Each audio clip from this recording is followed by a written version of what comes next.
Les amis, aujourd'hui je vous parle toujours de la région du Xinjiang qui est située dans le confin ouest de la Chine, qui est une région qui tente de s'émanciper, mais pour laquelle l'État chinois mise sur les politiques de développement économique. Et moi j'ai suggéré le développement durable.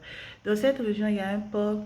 Il y a un port qui permet d'affréter par voie ferroviaire des marchandises vers l'Europe et qui a permis à des pays comme le Kazakhstan depuis 2005 de s'émanciper de la Russie parce que grâce à cette région de la Chine, ces pays peuvent exporter, et même d'autres pays de la région, d'autres pays d'Asie centrale, la Chine aussi, peuvent exporter vers l'Europe des produits comme des voitures, donc des automobiles, des appareils électroniques, des ordinateurs, des accessoires.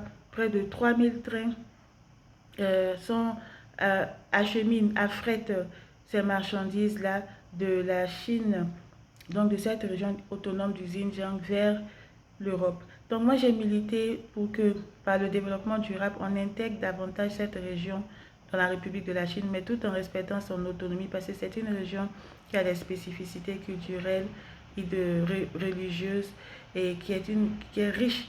Donc les industriels de pays comme le Canada, par exemple, ont tout intérêt à investir dans des politiques énergétiques de valorisation de cette région à travers le secteur industriel. Et je vous ai parlé de l'hydrogène blanc, je vous ai parlé aussi de l'uranium, parce que c'est une énergie dont on ne peut pas se passer pour l'instant.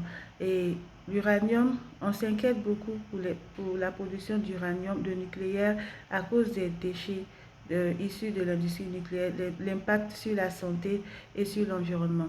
Et ces déchets peuvent être des métaux lourds, des substances radioactives, des poisons comme le bismuth qui impactent la santé humaine et l'environnement. Mais les spécialistes réfléchissent depuis plus de 50 ans par ailleurs. On utilise certains déchets issus de l'industrie nucléaire pour produire encore de l'électricité. Il y a le plutonium 239 par exemple, qui est un isotope du plutonium qui est issu de la fission nucléaire qu'on utilise encore à hauteur de 35 à 40% pour produire l'électricité dans les centrales nucléaires. Et c'est une source d'énergie inépuisable. À titre de comparaison, 1 gramme de plutonium vaut 1 tonne de pétrole. Donc, il faut plutôt réfléchir à la manière dont recycler ces déchets pour produire encore de l'énergie, pour produire de l'électricité.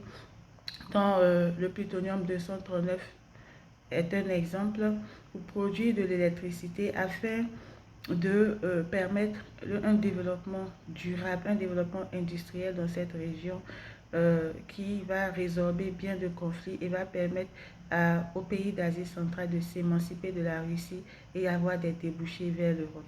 Merci, c'était mon petit live aujourd'hui et je vous souhaite une bonne journée.